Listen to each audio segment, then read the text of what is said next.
Tonight, Galactus is coming, Supergirl is 2, Laura Croft makes 3, and remember Roger Corman and Dabney Coleman. All that and more on this edition of Multiverse Tonight.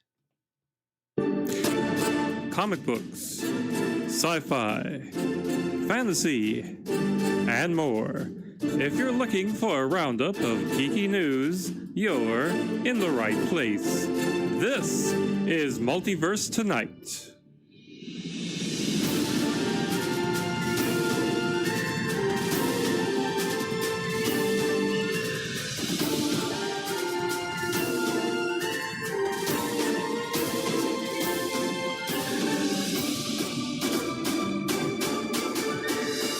And here's your host, Thomas Townley.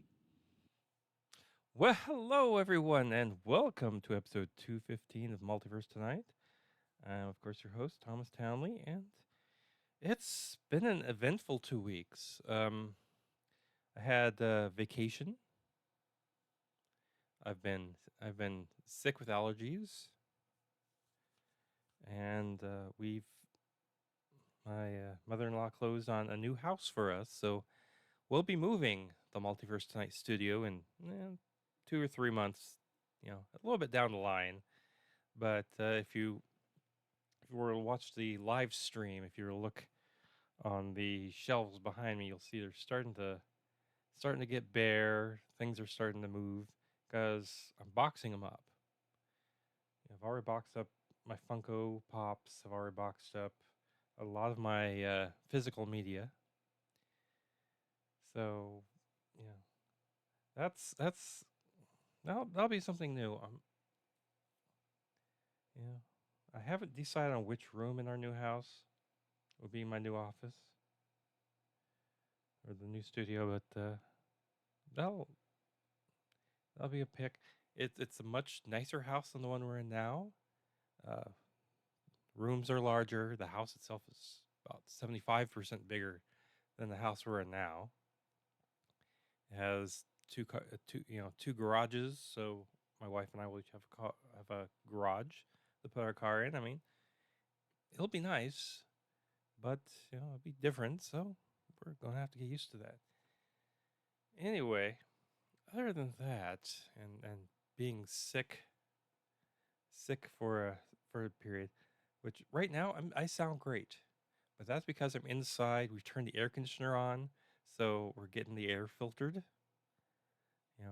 I sound great, but a couple weeks ago I sounded like crap. Pretty much.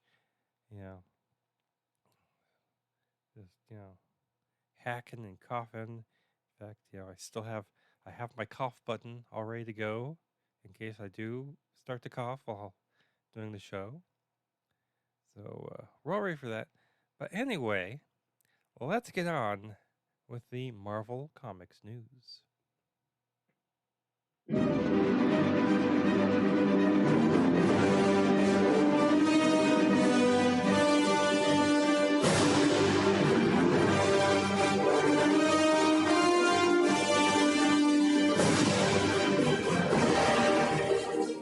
And we begin Marvel news with Galactus is coming.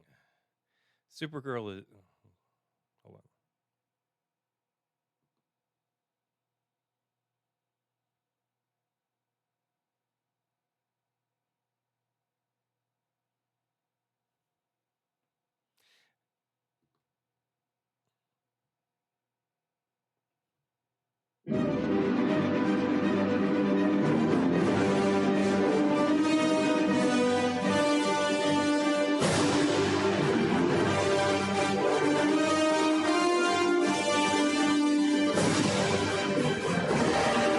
And we begin Marvel news with Nicolas Cage is coming to the small screen as the live-action version of Spider-Man Noir that he played in Spider-Man Across the Spider-Verse is coming to Prime Video.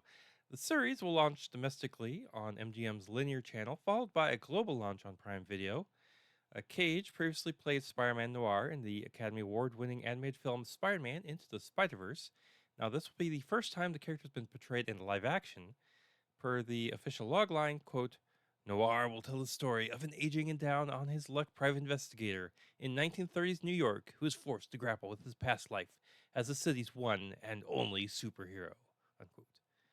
Now, the role will mark the first regular television role of Nicolas Cage's career. He's been long praised for his film work, of course, having won the Academy Award for Best Actor in Leaving Las Vegas and getting a nomination in the same category for adaptation. He also is known for starring roles in films like Moonstruck, Raising Arizona, Face Off, National Treasure, and Ghost Rider. His recent projects include Pig, Dream Scenario, and Renfield. And I I do recommend watching Renfield. By the way, it is an interesting movie. It's a very different take on the Dracula Renfield, you know, sort of relationship. But Nicolas Cage coming to TV screens. So I'm sure Amazon shelled out some big bucks to get Nicolas Cage in this role. Anyway, Marvel is alleging that an Instagram user illegally posted an image from the unreleased Captain America Brave New World movie and has gone to court to try to make Instagram disclose the identity of the account's operator. Marvel filed a subpoena request May 7th in U.S. District Court, California Northern District in San Jose, asking the court to order Instagram to identify the person or people behind at Can We Get Some Toast. Marvel alleged that the account published a copyright image from an upcoming Marvel Studios motion picture, Captain America Brave New World, without authorization. The Disney owned studio is seeking the subpoena pursuant to the Digital Millennium Copyright Act. And depending on how this goes, this could have a chilling effect on, some say this will have a chilling effect on freedom of speech. Some say, maybe this is a good thing. This will help you know, squash people spoiling things. So this will be an interesting case to watch. So watch that space. Galactus is coming. British actor Ralph Ineson from The First Omen and The Witch is the latest addition to the cast of Marvel's The Fantastic Four as the world-devouring cosmic villain Galactus. The superhero quartet, known as Marvel's First Family, will be played, of course, by Pedro Pascal as Reed Richards, Vanessa Kirby as Sue Storm, Joseph Quinn as Johnny Storm, and Eben Moss-Bachrach as Ben Grimm. The film also features Oscar nominee John Malkovich and Emmy winner Paul Walter Hauser, both in undisclosed roles, as well as Emmy winner Julia Gardner as Shalabal, a version of the Silver Surfer. First introduced in a Fantastic Four issue from 1966, Galactus is a godlike entity who survives only by feeding on entire planets and every living soul who inhabits it. It was designed by Stan Lee and Jack Kirby to stand apart from the standard Earthbound rogues who had populated comic books up to that point, and served as the template for other apocalyptic cosmic antagonists like Thanos, Kane, Dormammu, and Ego, the Living Planet. Also joining the cast of the Fantastic Four is the star of Russian Doll and Poker Face, Natasha Lyonne. Right now, it's not clear what role she'll play, but my guess is some sort of comic relief. She's very good at that. Marvel Studios has dated the movie for July 25th, 2025. Disney will be limiting output on the MCU as it tries to stem the apathy currently haunting recent MCU releases. Disney CEO Bob Iger says the company is shrinking the MCU with a new mission to drop the number of Marvel TV series to 2 a year and the film output to no more than 3 movies per year.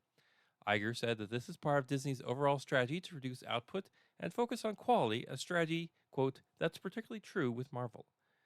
We're slowly going to decrease volume and go to probably about 2 TV series a year instead of what's been 4, and reduce our film output from maybe 4 a year to 2 or a maximum of 3, he said during the company's quarterly earnings call Tuesday. And we're working hard on what that path is, unquote. Now, Iger says that Marvel has a couple of good films in 2025 and that they're heading towards a more Avengers, which he's extremely excited about. Quote, overall, I feel great about the slate. It's something that I've committed to spending more and more time on.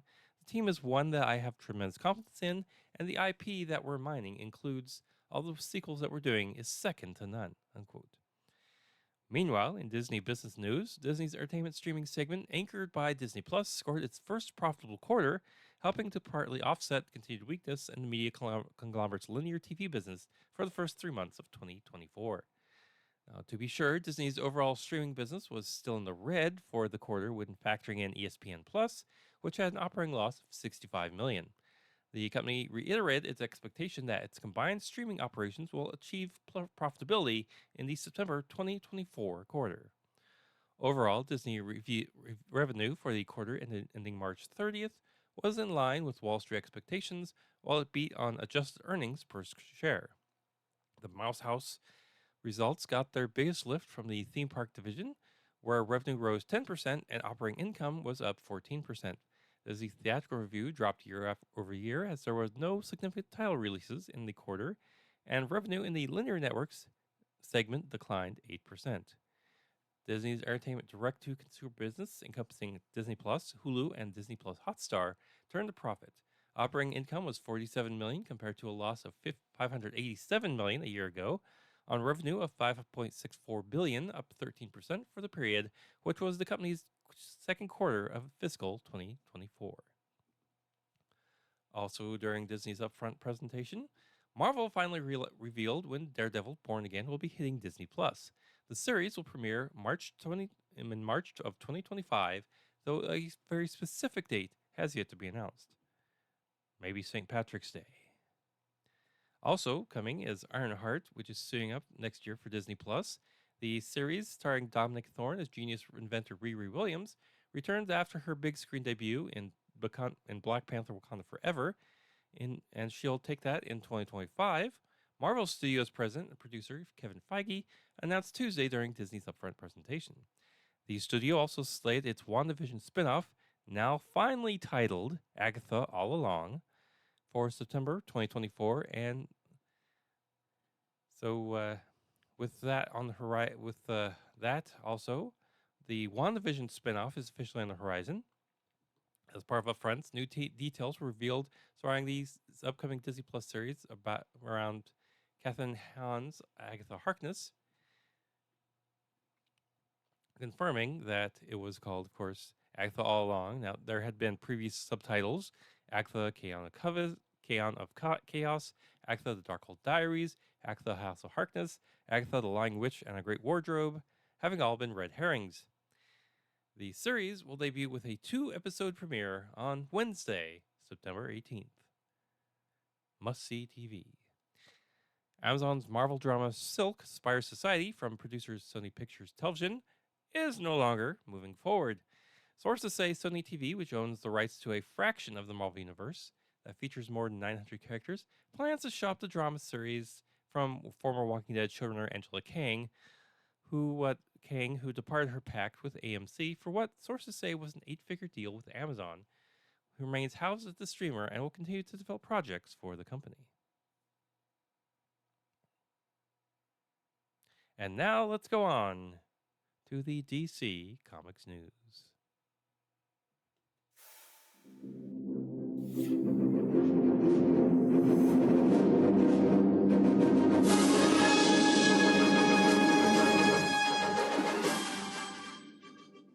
Beginning DC Comics news, Frank Grillo will join the cast of Peacemaker Season 2 as Rick Flag Sr., a role he first voiced in the animated series Creature Commandos.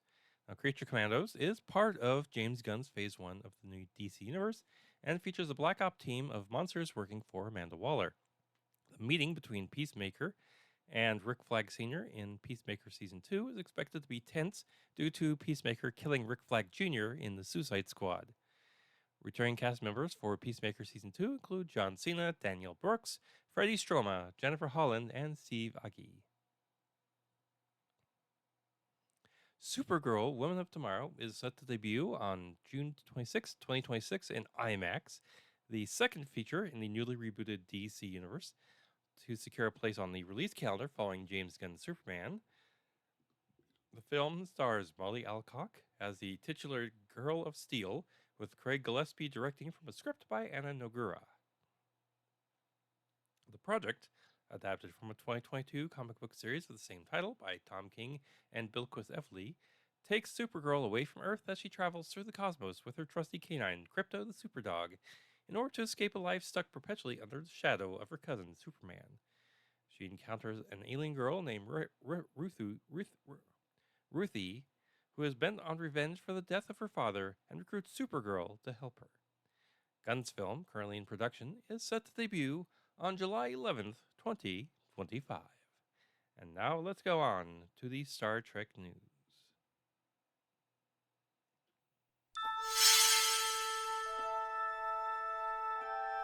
Star Trek news begins with William Shatner recently telling Canadian press that he wouldn't rule out returning as Captain Kirk in new Star Trek project if the script impressed him.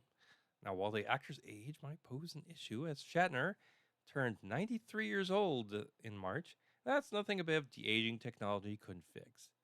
Shatner said about returning as Kirk, quote, "It's an intriguing idea. It's almost impossible. But if it was a great role and so well written there, and if there was a reason to be there, not just to make a cameo appearance, but if there were a genuine apparent reason for the characters appearing, I might consider it." Unquote. Now, Shatner suggested that he could play a younger version of the Starship Enterprise captain through de-aging technology, similar to how 80-year-old Harrison Ford turned up as a much younger Indiana Jones, circa the character's age in Raiders of the Lost Ark, in last year's Indiana Jones and the Dial of Destiny. Shatner is the new spokesperson for Otoy, which specializes in de-aging technology.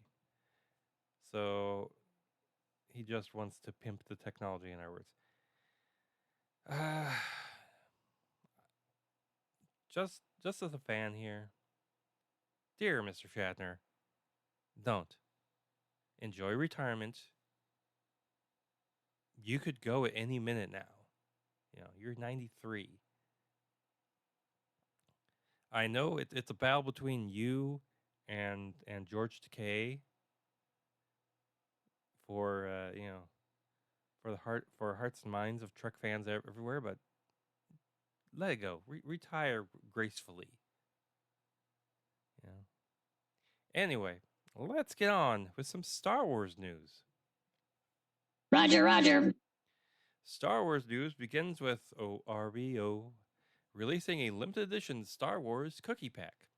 The cookies will feature either a red or blue cream filling infused with Kyber sugar crystals, representing the dark side and the light side of the Force. They will also come with embossments of Star Wars characters, with 10 characters for each side of the Force, with package art done by Greg Hildebrandt, the Star Wars poster artist since 1977. Now, fans can order the cookies starting May 30th through Oreo's website, and they'll be available in stores starting June 10th. Yeah, I don't know that I'd special order cookies. Oreo cookies. Because you know the shipping is going to cost just as much as cookies are. This is a money grab, folks. Plain and simple. Wait for them to be in stores, then get them. Don't go out of your way to, oh, I have to buy these, show them off on my live stream. No. Yeah. Don't do that. Don't give in. Just buy them in the store, enjoy them, mash them up and put them in your ice cream, make a shake out of them, whatever. That said, let's go on to the geek news.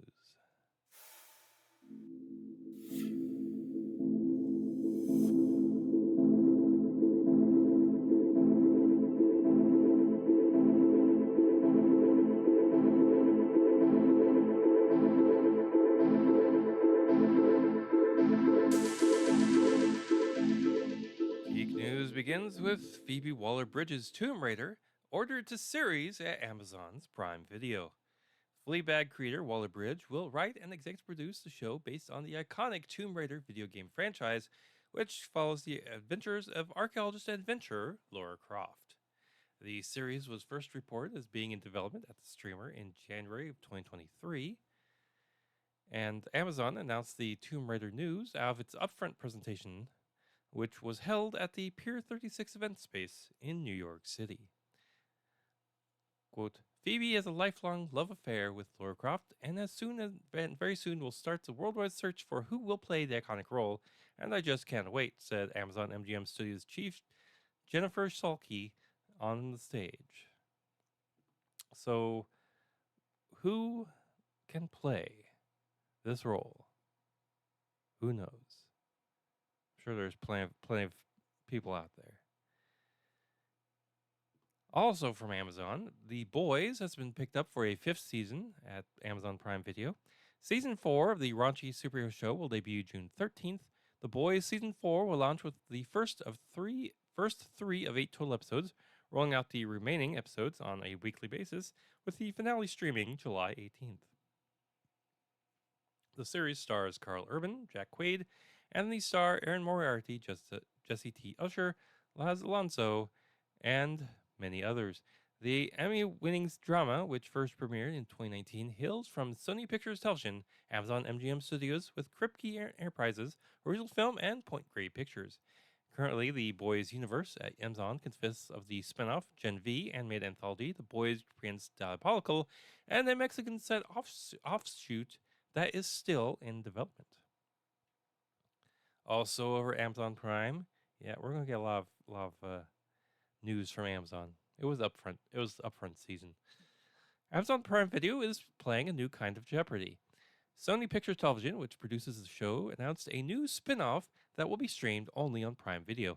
The spin-off, called Pop Culture Jeopardy, is part of a years-long expansion of what the show's producers have called the Jeopardy-verse, as they try to shake up the brand and inject new life while trying to avoid making any major changes to the show that might tick off the fan base. Now, the announcement about the new spin-off said contestants would compete in teams of 3. Some of the topics that might come up, it said, include alternative rock music, the Avengers, Broadway, mixed martial arts, and celebrities like Zendaya. Now, it's not been announced who will host the pop culture spin-off. Jeopardy has had limited ventures into streaming before now. The show used to have a sports trivia spin-off that could be found on Crackle, the online streaming service that never quite took off. So who do you think should host the pop culture version of the show? Weird Al Yankovic. That guy from At Midnight. I know. Who could do it? Anyway, Fox is moving Family Guy to mid-season, marking the first time the animated staple has been not seen on the network's fall schedule since 2005, when it returned to the air after being canceled a few years earlier. That's one of the major shifts to come this fall, as Fox announced the 24-25 lineup that includes 2 new dramas and a new animated series in the fall, with more freshman launches coming mid-season. Now, one of those new animated series, Universal Basic Guys, comes from Fox's Bento Box Entertainment and Sony Pictures Studio, and will air Sundays in the spot previously taken by Family Guy. Ahead of Fox's premiere of the animated series Universal Basic Guys, the network has already given the comedy an early season 2 renewal. Season 1 is set for the 24-25 season. The show, from creators Adam and Craig Malamut, follows brothers Mark and Hank Hoagies, who lose their jobs to automation and are given $3,000 a month in a new basic income program. Now they're using their free time and free money to find purpose in a world where they're no longer needed. Unfortunately, someone had to be canceled. The animated comedy Housebroken has been canceled at Fox after 2 seasons. The series aired its second season at the broadcaster last year. Originally debuting on Fox in May of 2021, it was renewed for its second season in August of that year.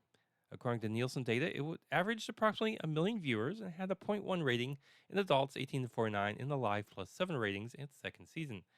You can still watch the show over on Tubi and Hulu.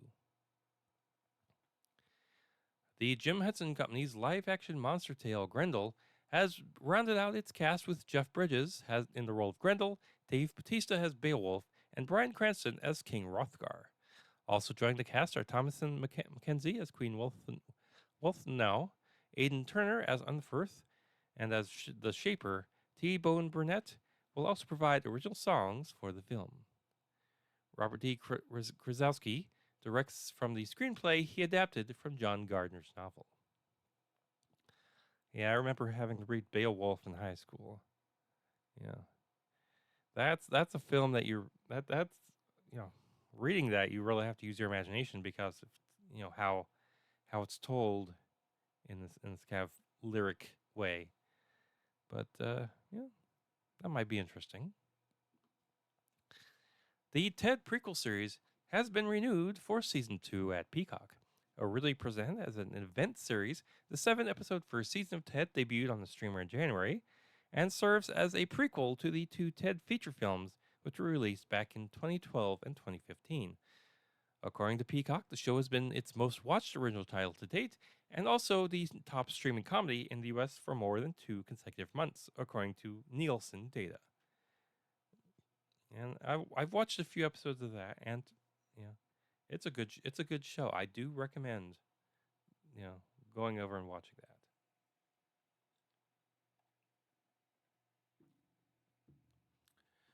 Warner Brothers will release the first of its new batch of live-action Lord of the Rings films in 2026, with the first focusing on Andy Serkis's Gollum. Originally, the Lord of the Rings trilogy filmmaker Peter Jackson has partners Fran Walsh and Philippa Boyens are producing the movie and will be involved in every aspect, according to Warner Discovery CEO David Zaslav.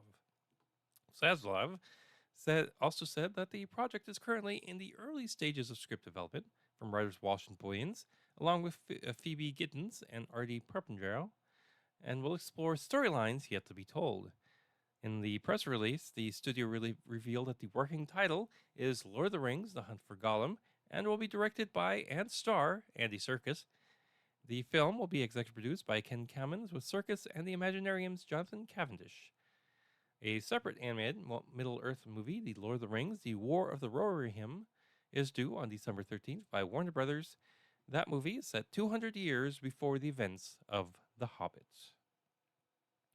Variety has learned that the Blade Runner series in the works at Amazon Prime Video has cast Michelle Yeoh in a leading role. The series, titled Blade Runner 2099, was ordered by Amazon back in September of 2022 and will serve as a sequel to both the original Blade Runner film and the follow-up film Blade Runner 2049. Exact plot details are being kept under wraps, but sources say Yeoh will play a character named Olwen, described as a replicant during the end of her life. Comic-Con has revealed a list of nominees for the 2024 Will Eisner Comic Industry Awards, one of the biggest nights in the comic book industry, which takes place at San Diego Comic-Con during a gala awards ceremony on July 26th. The awards span works published between January 1st and December 31st, 2023, and features nominees in 32 categories. Image Comics and DC share the honor with most nominations, with Image pulling 17 nominations, plus 8 shared, and DC snagging 13, plus 8 shared. Also of note are 11 nominations for Fantagraphics, 9 for IDW, and 8 for Drawn and Quarterly. We'll have a list of nominees in our show notes. And finally tonight,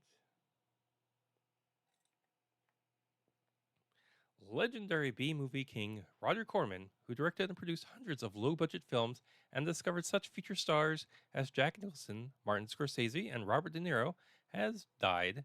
He was 98 years old. Corman died May 9th at his home in Santa Monica, California, surrounded by family members, according to Daily Variety. His family said in a statement, quote, "His films were revolutionary and iconoclastic and captured the spirit of an age. When asked how he would like to be remembered, he said, 'I was a filmmaker, just that,' unquote." Corman's empire, which existed in several incarnations, included New World Pictures and Concord New Horizons, was as active as any major studio, and he boasted, always profitable. He specialized in fast-paced, low-budget genre movies, horror, action, science fiction, even some family fare. And this company became a work and training ground for a wide variety of major talents, from actors like Jack Nicholson and Robert De Niro to directors like Francis Ford Coppola and Martin Scorsese. When Corman was awarded an Oscar at the first Governor's Award ceremony in November of 2009, Ron Howard saluted him for hiring women in key executive and creative jobs, as well as giving them big roles. And Walter Mosley was quoted as saying Corman offered one of the few open doors looking beyond age, race, and gender. Born in Detroit, Corman moved with his family in 1940 to Los Angeles and attended Beverly Hills High School and then Stanford, majoring in engineering. But he was really interested in the movie business. After serving in World War II and getting his education, also attending Oxford for a term studying English literature, after Stanford, he tried to break into the business by working as a messenger at 20th Century Fox. When he returned to Oxford, with a short stay in Paris, he became, in his own words, a bum. From 1951 to 1953, he did odd jobs and mainly collected unemployment. He briefly worked as a scriptwriter and, convinced he could do better, wrote Highway Dragnet and sold it to Allied artists for $4,000. With the money he made from the 1954 release and contributions from family and friends, he produced The Monster from the Ocean Floor and struck a deal with Arkoff's AIP. In return for cash advances, Corman agreed to make a series of movies. From 1955 to 1960, Corman produced or directed more than 30 films for AIP, all budgeted at less than $100,000 and produced in 2 weeks or less. There were westerns like Five Guns West and The Gunslinger, horror and science fiction films like The Day the World Ended and The Undead, as well as teen movies like Carnival Rock and Rock All Night. Critically, it wasn't until Machine Gun Kelly in 1958 that Corman gained notice. That pick was followed by a studio film, I, Mobster for Fox. After Little Shop of Horrors in 1960, Corman convinced Arkoff to bankroll such as ambitious projects, in particular a series of films based on the works of Edgar Allan Poe, one of Corman's favorite authors. The horror series, which started with The Fall of the House of Usher in 1960, spawned 8 low-budget hits, including The Tomb of Ligeia and The Mask of the Red Death, and they revived the careers of Boris Karloff, Vincent Price, Basil Rathbone, and Peter Lorre. Now, during the same period, he gave unknown actors like Ellen Burstyn, Jack Nicholson, and Robert De Niro, screenwriters like Robert Towne, and directors like Scorsese, Demi, Joe Dante, and Peter Bogdanovich their starts. He wasn't satisfied with his venture into big movies for Columbia Pictures when the execs there tried to rein on his budgets. Back in AIP, he made The Wild Angels, a biker movie with Peter Fonda that cost $360,000 and grossed more than $25 million. It was followed up by The Trip about LSD and other youth-oriented hits, but he started to run out of steam around the time of Bloody Mama in 1970 and withdrew from directing after von Richthofen and Brown. In 1970, he formed New World Pictures to produce and distribute the kinds of films Arkoff had once bankrolled. And by the end of his first year, with releases like Women in Cages and Night Call Nurses, he was in the black and would produce such films as Piranha, Eat My Dust, and Death Race 2000. Foreign films were 1/5 of New World's $55 million annual revenue by 1980, and he also added family films like A Hero Ain't Nothing But a Sandwich to his mix, and with higher priced projects like sci-fi Battle Beyond the Stars. In 1983, he sold New World for $16.5 million and starred Concord New Horizons. He would return to the director's chair for the first time in 2 decades for 1990's Frankenstein Unbound, but Corman disappointed genre fans and would not direct again. Now, there's no question, however, that his high volume of for-home video strategy was financially successful. Corman renamed the business New Concord in 2000 and reorganized to form New Concord Home Entertainment. Corman, who had produced a movie called The Fast and the Furious in 1955, would go on to launch a new series of movies in the 2000s called The Fast and the Furious. Now, under that, he swapped stock footage for the name rights to the movie and its successors. So, if you like the Fast and Furious movies, thank Roger Corman. With the new millennium, Corman also found a new outlet for his picks on Showtime and the Sci-Fi Channel. He produced the Roger Corman Presents series of science fiction, horror, and fantasy films for the cable series, and in the 2001 Sci-Fi Channel Black Scorpion series, based on 2 of his more popular straight-to-video films. Telepicks for Sci-Fi included Dino Shark, Dino Croc vs. Super Gator, and Sharktopus. In 2005, Concord signed a 12-year deal with Buena Vista Home Entertainment, giving the latter distribution rights to more than 400 Corman-produced films. And in 2010, Corman signed a deal with Shout Factory, giving the latter exclusive North American home video rights to 50 of his movies.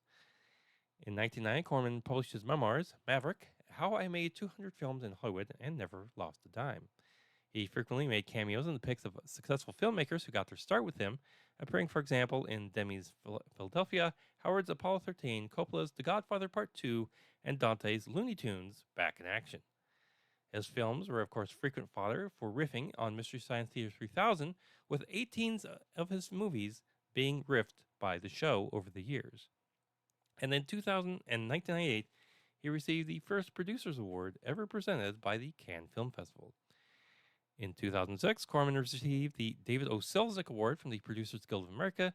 The same year, his fall film of The House of Usher was among the 25 picks selected by the National Film Registry, which is a collection of significant films that will be preserved by the Library of Congress.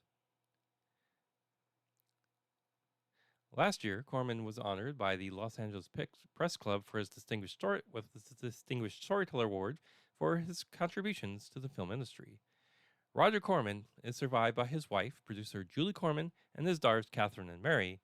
Roger Corman was 98 years old. A big bucket of win. And finally tonight, Dabney Coleman, the popular comic actor from 9 to 5, Tootsie, and Mary Hartman, whose many redeeming qualities include a knack for portraying characters who had none, has passed away at the age of 92. Coleman died Thursday at his home in Santa Monica, according to his daughter, singer Quincy Coleman. Quote, "My father crafted his time here on earth with a curious mind, a generous heart, and a soul on fire with a passion, desire, and humor that tickled the funny bone of humanity. As he lived, he moved through this final act of his life with elegance, excellence, and mastery. A teacher, a hero, and a king, Dabney Coleman is a gift and a blessing in life, and in his death, his spirit will shine through his work, his loved ones, and his legacy eternally." Unquote. The Emmy-winning actor portrayed an irascible talk show host in upstate New York in NBC's Buffalo Bill, which lasted all of 26 episodes. He also had 3 other cracks at headlining his own sitcom, with the Slap Maxwell Story, Drexel's Class, and Madman of the People, but none of those shows ever made it beyond their first seasons. More recently, the good-natured Coleman brought along his signature mustache to play Burton Fallon, the owner of a law firm and father of Simon Baker's character, on the CBS drama The Guardian, as Atlantic Power broker Commodore Lewis Kester in HBO's Boardwalk Empire, and played John Dutton Sr. on Yellowstone. Now, audiences got an early taste of the Texans' cantankerous charms in 1976 when Coleman appeared as the feisty Fernwood, Ohio mayor Merle Jeter on Norman Lear's late-night soap opera satire Mary Hartman. In a 2012 interview with the AV Club, Coleman called that gig, which was supposed to last 6 episodes, the turning point in his career and probably the best thing he had ever done. Jeter was a wonderful character, just a once-in-a-lifetime character, and was the worst human being, the kind of where it all started as far as people's belief that I could do comedy, particularly that negative, caustic, cynical kind of guy, and was pretty good at doing that, he said. Coleman proved it again as the chauvinistic, backstabbing boss Franklin Hart Jr. in the workplace comedy 9 to 5, which he starred opposite Jane Fonda, Lily Tomlin, and Dolly Parton, in which he ends up getting hogtied by Dolly Parton. In Tootsie, from 1982, being directed by his longtime friend and mentor, Sidney Pollack, Coleman played, you guessed it, a sexist TV director who's dating Jessica Lange in a soap opera, Southwest General. Years later, Pollack had been his teacher at the Neighborhood Playhouse in New York, with Coleman's first 3 movies were Pollack's first as a director as well. Coleman also played the aptly named televangelist Martin Fleece in the satire Prey TV, the system engineer overseeing the military framework in John Badham's War Games, and the miserly banker Milburn Drysdale in the 1993 movie version of The Beverly Hillbillies. Asked by Vulture in 2010 if he was proud to help make television safe for jerky lead characters, he replied, quote, "It's fun playing these roles. You get to do outlandish things you want to do probably in real life, but you just don't because you're a civilized human being. There are no holds barred when you're playing jerks. I couldn't imagine anyone not loving playing those parts," unquote. Now, Dabney Coleman was born in January 3rd of 1932 in Austin, Texas, the youngest of 4 children.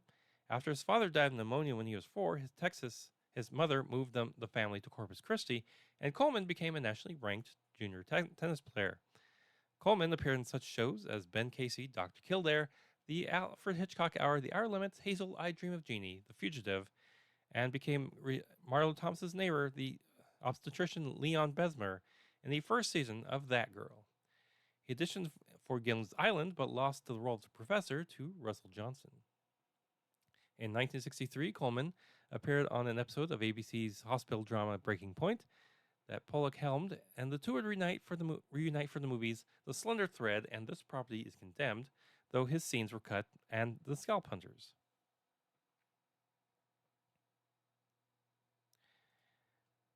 He would later on appear in the Disney animated series Recess, giving the voice to the principal Peter Prickly, and worked alongside Fonda on 9 to 5, leading to one of his rare non-boorish roles as her dentist boyfriend on Golden Pond in 1981. As a leading man, Coleman was hilarious in Short Time, in which he played a police officer diagnosed with a terminal disease who learns that his daughter can only collect his pension if he's killed in the line of duty. So he makes a madcap determination to get himself offed, but in his dismay, he just wins competitions for valor instead. Coleman also portrayed an over-the-top oddball in How to Beat the High Cost of Living in 1980, a lisping pornographer in Dragnet in 1987, and the slimy drag queen in Meet the Applegates in 1990. His voluminous credits include the films The Trouble with Girls, Downhill Racer, The Towering Inferno, North Dallas 40, Melvin and Howard, Modern Problems, Young Doctors in Love, Cloak and Dagger, The Muppets Take Manhattan, The One with One Red Shoe, There Goes the Neighborhood, Amos and Andrew, Clifford, Devil's Food, You've Got Mail, Inspector Gadget, Stuart Little, Domino, and Rules Don't Apply. Coleman won a Supporting Actor Emmy in 1987 for his work on the telefilm Sworn to Silence, and was nominated twice for the role for playing Buffalo Bill Bittinger, and once for his turn as old school sports writer Slap Maxwell. When he wasn't working, Coleman invariably could be found at Dan Tana's in West Hollywood, eating a steak named for him. And he said, I presume it's because I ordered that damn thing 5 times a week for about 15 years. In addition to Quincy, survivors include his other children Randy, Kelly, and Megan, and his grandchildren Hale, Gabe, Louie, Kai, and Coleman. Again, Dabney Coleman was 92 years old. And that brings us to the end of the show for today. Now, please be sure to check us out on social media. We're at Twitter. We're on Blue Sky and Twitter. I'm refusing to call it X, folks. They can bite me. At Multiverse Tom, Threads, Facebook, and Instagram at Multiverse Tonight.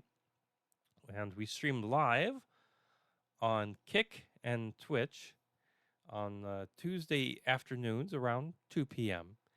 If you've gotten some value out of the show and would like to pay it back, please head on over to multiversetonight.com, where you can find our Patreon and Ko-fi links, check our show notes, visit our TeePublic store, leave some feedback, and so much more.